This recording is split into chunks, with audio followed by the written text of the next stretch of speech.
जब स्वर्ग और पृथ्वी के बीच सिर्फ एक वृक्ष को लेकर सीमाएं हिलने लगी थीं। ये कोई साधारण वृक्ष नहीं था। कहा जाता था, जिस स्थान पर यह वृक्ष होता है वहां दुख, अभाव और अपमान स्वयं ही दूर चले जाते हैं। और इसी एक वृक्ष ने एक दिन श्री कृष्ण और देवराज इंद्र को आमने सामने खड़ा कर दिया। इस दिव्य वृक्ष का नाम था पारिजात। स्वर्ग लोक के नंदन कानन में यह वृक्ष अपनी विस्तृत शाखाओं के साथ लहलहाता था। उसकी सुगंध से देवताओं का मन शांत होता था और उसकी छाया में स्वर्ग का वैभव और भी उज्जवल प्रतीत होता था।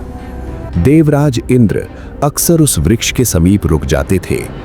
उनकी दृष्टि में पारिजात केवल एक वृक्ष नहीं था, ये उनके प्रभुत्व, उनके अधिकार और उनके सिंहासन की पहचान था। उन्हें पूरा विश्वास था, ये वृक्ष स्वर्ग की सीमा से बाहर कभी नहीं जाएगा। इधर द्वारिका में सत्यभामा रहती थीं। सत्यभामा कोई साधारण नारी नहीं थी, वो द्वारिका की महारानी थीं और श्री कृष्ण की प्रमुख पत्नियों में से एक। स्वभाव से वो स्पष्ट वक्ता थीं। जो उचित लगता उसे प्रश्न के रूप में रखने से कभी पीछे नहीं हटती थीं। एक दिन सत्यभामा ने पारिजात की कथा सुनी। उन्होंने शांत स्वर में श्री कृष्ण की ओर देखा और कहा, यदि ये वृक्ष देवताओं को सुख देता है तो क्या ये भगवान की नगरी में धर्म और मर्यादा के लिए उपयोगी नहीं हो सकता? ये कोई आग्रह नहीं था, ये एक प्रश्न था। लेकिन यही प्रश्न स्वर्ग की सीमाओं को स्पर्श कर गया। जब ये बात श्री कृष्ण तक पहुंची, उन्होंने तत्काल कोई उत्तर नहीं दिया। वे केवल मंद मुस्कान के साथ मौन रहे। लेकिन यही मौन स्वर्ग में हलचल बन गया। कुछ ही समय में ये समाचार अमरावती पहुंचा। इंद्र का मुख कठोर हो गया।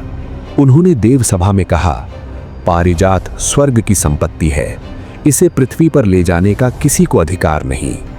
देवसभा में क्षण भर के लिए पूर्ण सन्नाटा छा गया, क्योंकि सभी समझ चुके थे ये अब केवल एक वृक्ष का प्रश्न नहीं रहा, ये प्रश्न था अहंकार और धर्म के बीच।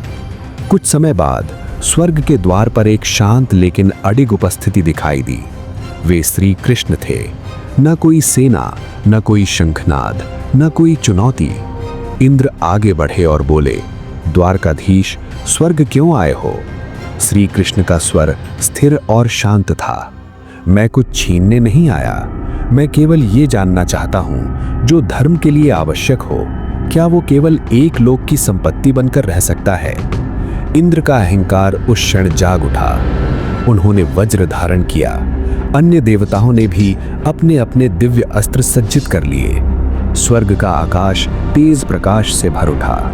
दिशाओं में गर्जना गूंज उठी।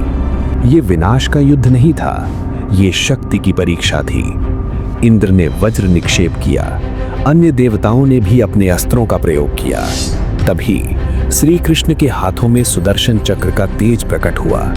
जैसे ही वो आगे बढ़ा, देवताओं के अस्त्र उसके प्रकाश में निष्प्रभावी होते चले गए। कोई देवता घायल नहीं हुआ, कोई रक्तपात नहीं हुआ, लेकिन इंद्र का गर्व धीरे धीरे डगमगाने लगा।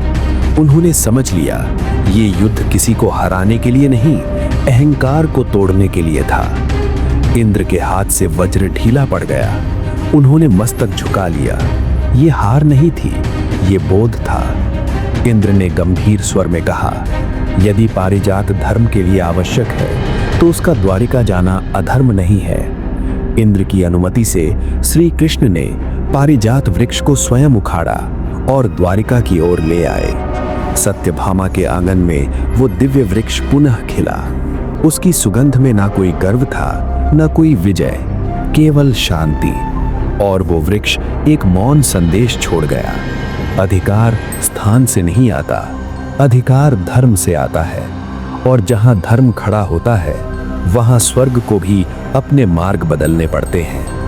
और यही अंत नहीं था। जिस स्वर्ग से पारिजात आया था, वहीं से एक ऐसी मणि की कथा शुरू हुई जिसने श्री कृष्ण पर सबसे बड़ा कलंक लगा दिया। उसी मणि के कारण श्री कृष्ण को 28 दिनों तक जामवान से युद्ध करना पड़ा। उस कहानी को जानने के लिए अगला वीडियो जरूर देखिए।